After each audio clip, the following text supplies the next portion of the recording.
OBC आरक्षण को लेकर सुप्रीम कोर्ट के दिए निर्णय पर राष्ट्रीय ओबीसी महासंघ के अध्यक्ष बबनराव तायवाड़े ने स्वागत किया है। तायवाड़े ने कहा कि अदालत का निर्णय ओबीसी समाज को दिलासा देने वाला है। अदालत के आदेश से सिद्ध हो गया है कि 27% आरक्षण पर रोक नहीं लगेगी। हालांकि तायवाड़े ने ये जरूर कहा है कि अभी भी आरक्षण पर तलवार लटकी हुई है। नक्कीच टांगती तलवार राहणार आहे, कारण यापूर्वीचा जो निकाल होता त्यामध्ये सुद्धा सर्वोच्च न्यायालयाच्या अंतिम निर्णयाच्या अधीन राहून 2022च्या नियमाप्रमाणे निवडणुका घ्या अशा प्रकारचा निर्णय सर्वोच्च न्यायालयाने दिला होता आणि त्या निर्णयाप्रमाणेच महाराष्ट्र सरकारने या निवडणुका घोषित केलेल्या आहेत।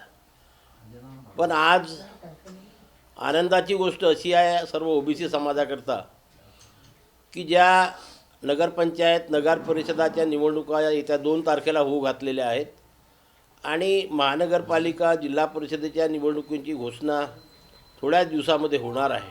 पुढील सुनावणी पुढच्या 21 जानेवारीला होणार आहे।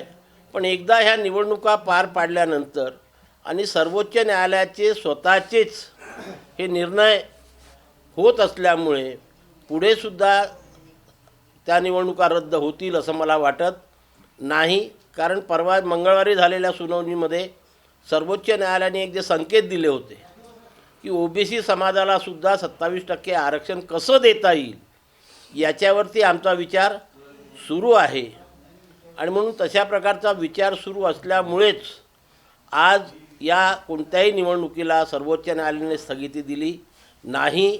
हा संपूर्ण ओबीसी समाजाकरता फार मोठा दिलासा आहे।